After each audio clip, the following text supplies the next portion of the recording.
کہ غزالی صاحب آئے. السلام علیکم غزالی بھائی. محمد عیسیٰ, جی وعلیکم السلام ورحمۃ کیا اللہ حال چال ہے؟ وبرکاتہ. ٹھیک ہیں آپ؟ خیریت سے ہیں؟ جی حکم ٹھیک کریں بھائی. ٹھاک الحمدللہ. بڑا انتظار کرایا آپ خیریت نے. سے ہیں غزالی صاحب؟ جی کیسا جی حال اللہ چال ہے کا آپ کے؟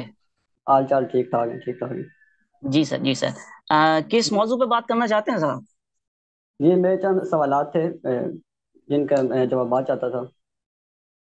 جی کس ریلیٹڈ ہیں سر؟ سوال کچھ پتہ لگ جائے تو ہمیں آسانی رہے گی. یہ تقریباً کوئی 6-7 سوال ہیں مختلف موضوعات کے متعلق. مختصر جواب چاہیے تاکہ صحیح دو موقع سوال پر کریے سر. پہلے دو سوال، پہلے ایک سوال کریے سر، اس کے بعد دیکھتے ہیں. جی جی جی جی. میں پہلا سوال میرا جی یہ ہے کہ حضرت ابوبکر صدیق اور حضرت عمر فاروق رضی اللہ تعالیٰ عنہما کے ایمان کے بارے میں مولا علی کا کیا عقیدہ تھا؟ ہے کہ وہ ان کو منافق سمجھتے تھے، کافر سمجھتے تھے، کیا سمجھتے تھے؟ بالکل ہمارا شیعہ حدیث میں جی یہی ہے کہ سر. بدترین کافر. جی. دوسرا سوال میرا یہ ہے کہ جب رسول اللہ کے جو ایام مرض تھے تو ان میں جو ابوبکر صدیق جو مسلح امام پر کھڑے ہوئے تو شیعہ کیا سمجھتی ہیں کہ وہ کس کے حکم سے کھڑے ہوئے؟ آیا کہ خود ہی کھڑے عائشہ ہو نے, گئے؟ رسول اللہ صلی اللہ علیہ وسلم نے کہا تھا کہ میرے بھائی علی علیہ السلام کو بھیج دو. عائشہ نے اپنے باپ کو بلوایا تھا, تو جی اسی لیے پیغمبر نے کہا تھا کہ یہ صواحب یوسف ہیں, اسی لیے کہا تھا یہ صاحب یوسف ہیں. تو یہ رسول اللہ صلی اللہ, پھر رسول پاک صلی اللہ علیہ وسلم نے جب دیکھا کہ ابوبکر نماز پڑھا رہے تو بڑی تکلیف میں تھے, وہ آ کے انہوں نے ابوبکر کو ہٹایا. یہ تو بخاری میں بھی موجود ہے کہ ابوبکر کو ہٹا کے انہوں نے خود نماز پڑھائی ہے. جی ہاں. جی. اگر مولا علی جو تھے ابوبکر کو کافر سمجھتے تھے تو پھر جو شیعہ کو میں یہ روایت ملتی ہے کہ مولا علی فرماتے ہیں کہ امرت ابا بکر ان یصلی بالناس, میں نے ابوبکر کو حکم دیا کہ لوگوں کو نماز پڑھائیں.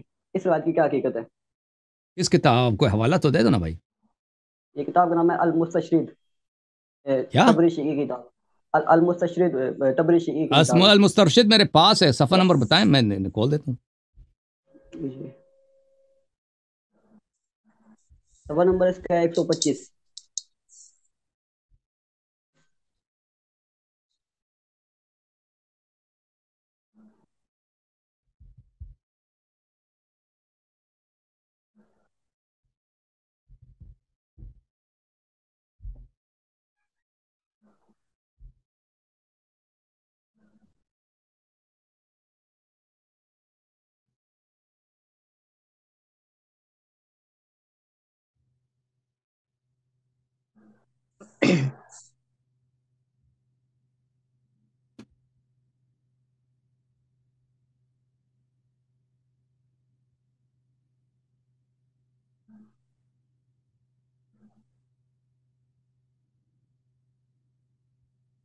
یہ المسترشد فی الامامہ ہمارا کوئی اتنی اصلی کتاب نہیں ہے جو حدیث آپ دکھانا چاہ رہے ہیں, تو وہ یہ ہے صفحہ نمبر 125 میں کہ لوگ یہ کہتے ہیں, میں نے امام علیہ السلام سے پوچھا کہ لوگ یہ کہتے ہیں کہ رسول اللہ صلی اللہ علیہ وآلہ وسلم نے ابوبکر کو کہا کہ وہ نماز پڑھیں, اور فخرج وخشی ان یفوتہ رسول اللہ صلی اللہ علیہ وآلہ وسلم, تو پھر رسول پاک صلی اللہ علیہ وآلہ وسلم کو کیا, امیر المومنین علیہ السلام کو ڈر یہ تھا کہ رسول پاک صلی اللہ علیہ وآلہ وسلم وفات ہو جائیں گے, حالت بہت ان کی کمزور خراب ہے, بہت بیماری شدید ہے, تو وہ وفات ہو جائیں گے تو ان کا ساتھ نہیں چھوڑ سکے وہ.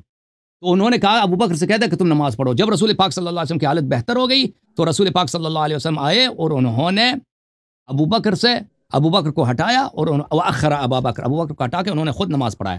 ٹھیک ہے نا. تو یہ ایک شاذ حدیث ہے, یہ ایک شاذ حدیث. ہمارے جو مشہور معروف احادیث ہیں وہ یہی ہے کہ رسول پاک صلی اللہ علیہ وسلم نے علی علیہ السلام کو حکم دیا تھا کہ تم نماز, یعنی عائشہ سے کہا تھا کہ ان کو بلا دو نماز پڑھانے کے لیے, تو انہوں نے اپنے بابا کو بھیجا تھا. ٹھیک ہے نا. ہو سکتا ہے دونوں سے ہی ہوں, یعنی دو مختلف واقعات ہوں, کیونکہ رسول صلی اللہ علیہ وسلم کئی دن تک وہ بیمار تھے. ٹھیک ہے نا. اللہ عالم. اس روایت کو آپ صحیح نہیں سمجھتے؟ اس کو صحیح نہیں سمجھتے آپ؟ اللہ جانتا. یہ حدیث جو ہے اللہ علی صاحب, مجھے جہاں تک یاد آ رہا ہے کہ آپ نے اس کے جواب میں کہا تھا کہ نماز پڑھانا بھی کوئی پیمانہ نہیں ہوتا ہے, کیونکہ نماز کوئی بھی پڑھا سکتا ہے. کیا یہ بات صحیح ہے مخالفین کے سر؟ ہاں یہی ہے. نماز وہ امامت خلافت جو دیکھیں, مسجد نبی صلی اللہ علیہ وسلم میں بھی بہت سارے امام ہیں, وہاں پہ بہت سارے امام ہیں, وہ نماز پڑھاتے ہیں. وہ اب کوئی نہیں کہتا یہ خلیفہ ہے, خلیفہ وقت ہے. ٹھیک ہے نا. تو یہ میں ابھی اس کے رجال کو چیک کروں. عمرو بن حدثنا نور ابن دراج, یہ کیونکہ یہ لوگ جب بعض احادیث ایسے ہیں کہ وہ روایت کرتے ہیں, یہ مخالفین کے کتب میں سے ہوتے ہیں یا شاذ ہوتے ہیں، یا ان میں ہو سکتا ہے کہ کوئی تحریف بھی ہوا ہو نا الفاظ میں، اللہ عالم بذالک، یہ ہمارے ان کتب میں سے نہیں ہے. جیسے کتاب ہے مثلا الکافی ہے، جیسے آپ لوگوں کے پاس بخاری وغیرہ صحیح ہے، اس طرح مستند کتاب نہیں ہے یہ المسترشد فی الامامہ. کیا یہ روایت بہت پڑھنی ہے؟ جی یہ روایت بہت پڑھنی ہے جو پیش کی ہے؟ میں نے عرض کیا یہ شاذ روایت ہے. جی. اور یہ عمر بن مبارک جی جو ہے اگلا نا، سوال کریے، اگلا سوال. عمر بن مبارک یہ کون ہے؟ اس کا بنتا ہی نہیں جی. غزالی صاحب دوسرا اگلا سوال کیجیے. جی اگلا سوال میرا یہ ہے کہ جو مولا علی تھے، اور دیکھیں، اور کافر جو ہے نا، اور کافر دیکھیں، کافر کے مختلف اقسام ہوتے ہیں. بعض کافر ہوتے ہیں ان پہ احکام مسلمین کے احکام نازل ہوتے ہیں، ٹھیک ہے نا، مسلمین کے احکام ان پہ جاری ہوتے ہیں. منافق چاہے وہ کتنا ہی بدترین کافر ہی کیوں نہ ہو، اس پہ مسلمین کے احکام نازل ہوتے ہیں، جاری ہوتے ہیں. جی ہاں. جی اگلا سوال میرا یہ ہے کہ جو مولا علی نے ابو بکر صدیق کے پیچھے نماز پڑھی، تو انہوں نے وہ نماز یعنی ان کے پیچھے تو کھڑے ہوئے، نماز انہوں نے اپنی انفرادی کی نیت سے پڑھی، اس پر کیا دلیل ہے؟ کیا اس پہ کیا شیئر وہ کتاب بکر کے پیچھے وہ بحار الانوار میں موجود ہے. اور یہ بھی صلی بالناس میں جانا، صلی بالناس، یہ بھی دیکھیں، یہ ابو بکر سے کہا کہ تم لوگوں کو نماز پڑھاؤ، حاشیہ نمبر 8. یہ جو ہے دوسرے ایک نسخے میں نہیں ہے یہ فقرہ، ما بین المعوقین کان ساقطا، یہ کہ امیر المؤمنین علیہ السلام نے ابو بکر سے کہا کہ نماز پڑھا دو، یہ صرف ایک نسخے میں ہے، دوسرے نسخے میں نہیں ہے. اس کے محقق نے بھی یہ لکھا ہے. یا بات ٹھیک ہے، لیکن یہ جو الفاظ ہے نا کہ امرت ابو بکر یصلی بالناس، یہ سب نسخوں میں موجود ہیں، اس کے بارے میں محقق نے نہیں لکھا. اوپر الفاظ کے بارے میں لکھا ہے لیکن نیچے الفاظ کے بارے میں محقق نے نہیں لکھا. صحیح فرما رہے ہیں. تو یہ تو عرض یہی ہے کہ ایک شاذ حدیث ہے، اور یہ کتاب بھی اس طرح کتاب. اور دیکھیں اس میں بہت سارے احادیث جو ہیں، آگے پیچھے جو حدیث ہے نا مخالفین کے، عبد الرزاق سے روایت کرتا ہے، معمر ابن راشد ازدی سے، عائشہ سے روایت کرتا ہے. یہ احادیث جو ہے نا اس طرح کے احادیث نہیں ہیں، جیسے کتاب سلیم ہے. جی اچھا، تو دوسرا سوال جو میرا تھا کہ ان کے پیچھے انفرادی کی نیت سے نماز پڑھی، اس پر کیا دلیل ہے؟ اس پہ یہ بحار الانوار میں موجود ہے. وصلی اللہ علیہ نفس. ابھی روایت پیش کر سکتے ہیں؟ ہاں بالکل.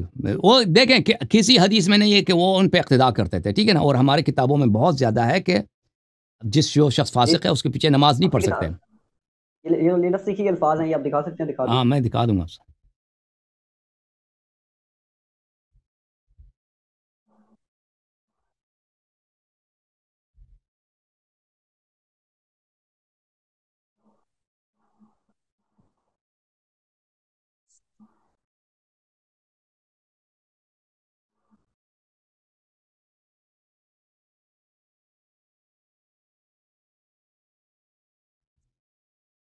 یہ میرے خیال میں بحار الانوار کی جلد نمبر کس میں ہوگا؟ جلد نمبر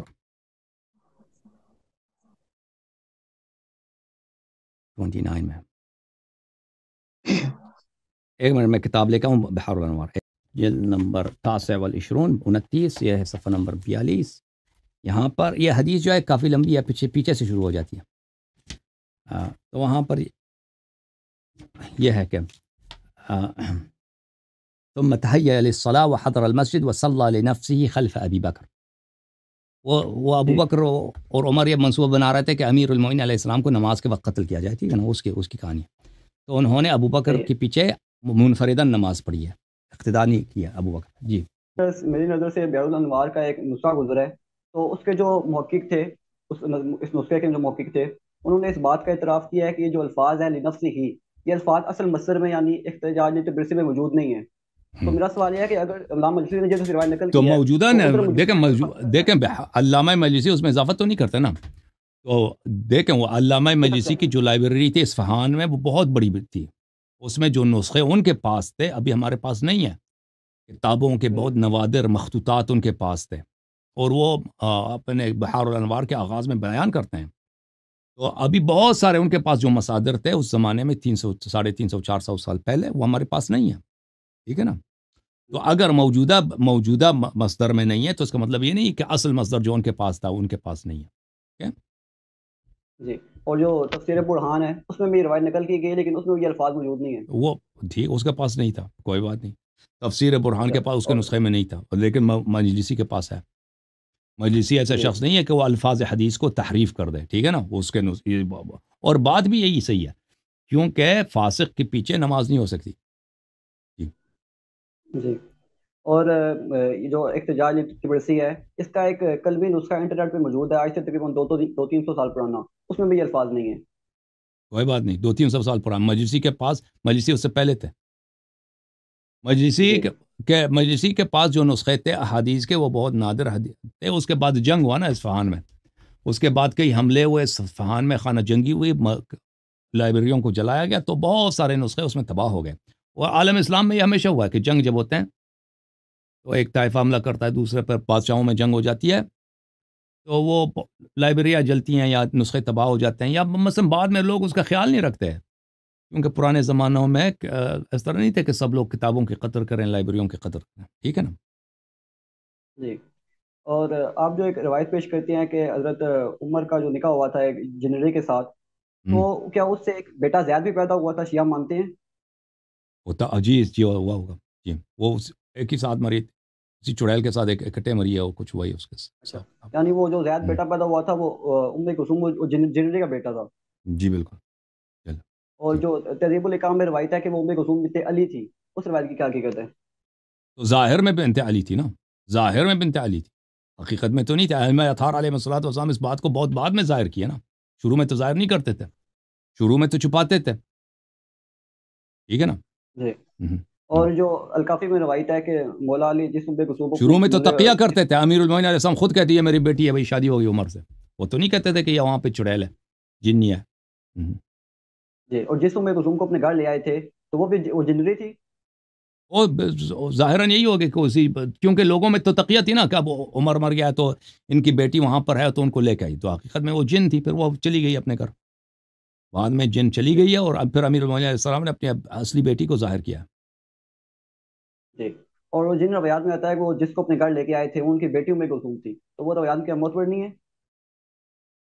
عرض کیا کہ امیر اہل بیت علیہم الصلوۃ والسلام ظاہر کے طور پر، ظاہر میں ان کو بنت کہتے تھے، کیونکہ لوگوں کسی کو پتہ نہیں تھا کہ یہ جنات میں سے تھی. ٹھیک ہے نا، وہ کہتے بھی تھے تو لوگ مذاق اڑاتے جنات میں سے تھے، تو ظاہر میں تو وہ بیٹی ہی تھی، بیٹی جیسا شکل ہے، وہ تو خاص لوگوں کو پتہ ہے کہ بیٹی نہیں، یہ جن ہے.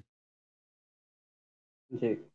اور یہ جو شیعہ کتب میں اس قسم کی روایات ملتی ہیں کہ حضرت یونس نے جو تھے ولایت علی کا انکار کر دیا تھا، کہ آدم نے ائمہ اہل بیت کے ناموں کی طرف حسد کی نگاہ سے دیکھا تھا، تو کیا شیعہ ان روایات کو گستاخی سمجھتے ہیں یا نہیں سمجھتے؟ اللہ اعلم بذلک، ہم اس کا علم پلٹاتے ہیں اللہ کی طرف، اللہ اور رسول صلی اللہ علیہ وسلم کو بہتر علامہ جانتے ہیں. غزالی صاحب، جی غزالی صاحب جی. جی. آپ کئی سوال کر چکے ہیں، میں کچھ ایک دو سوال کر سکتا ہوں آپ سے؟ کر لیں. جی. حضرت عمر کے اسلام کے بارے میں آپ کو کچھ کہنا ہے؟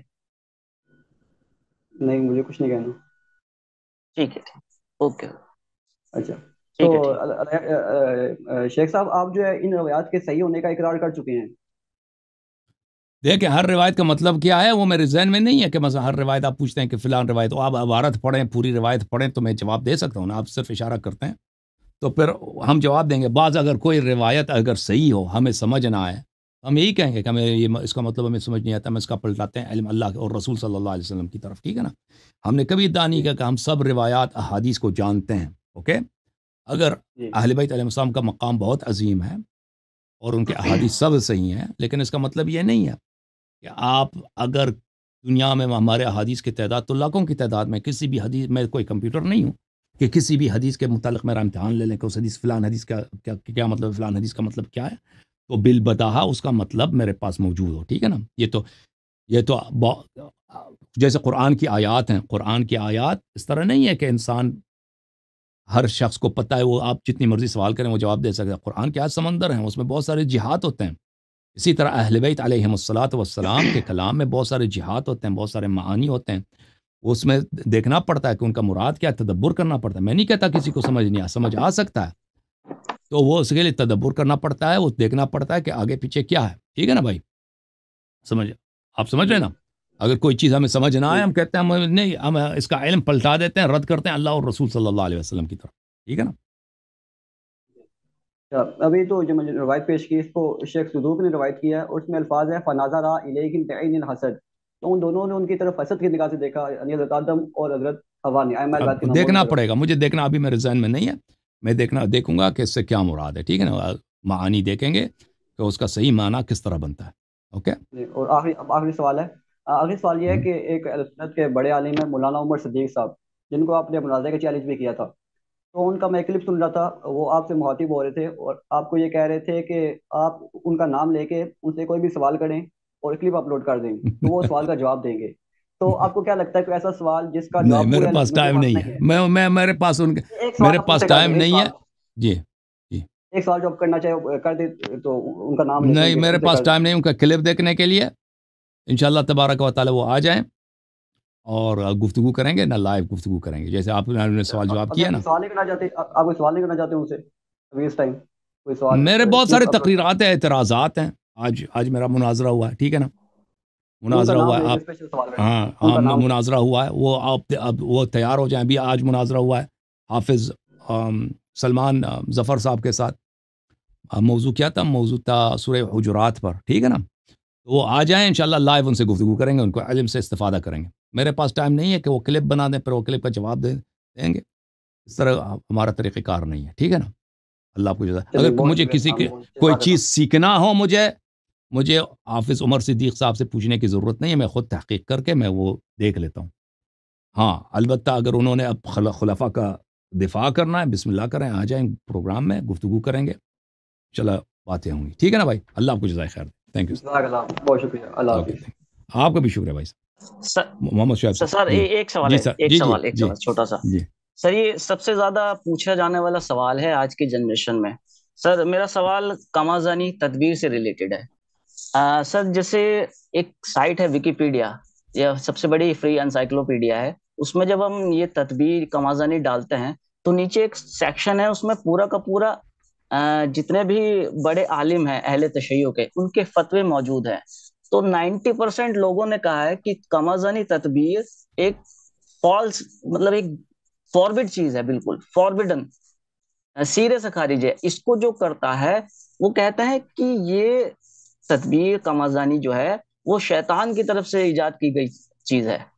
تو اور سب سے زیادہ مطلب جو آج کے سپریم لیڈر ہیں ایران کے جو سپریم لیڈر ہیں آیت اللہ خامنی صاحب، ان کا خود کہنا ہے کہ یہ جو کمازانی ہے یہ بالکل فارورڈ چیز ہے، اس کو جو کرے گا وہ اہل تشیع کو نقصان پہنچائے گا. اوکے، وہ ابھی ہمارا موضوع نہیں ہے، اس پہ ہم گفتگو کر چکے ہیں. بہت دفعہ لوگوں نے سوال کیا، اس کا جواب دے دیا. اللہ آپ کو جزائے خیر دے. ٹھیک ہے. آپ نے جو عین الحسد کے متعلق پوچھا، نہیں تو یہ تو اس زمانے میں تکلیف بھی نہیں تھا نا، یا جو جنت میں ہوا ہے، جنت میں کا واقعہ. انہوں نے جو پوچھا کہ آدم علیہ السلام نے حسادت کی تھی، وہ جنت کا واقعہ، وہاں پہ تکلیف نہیں تھا، حلال و حرام وہاں پہ نہیں تھے. بہرحال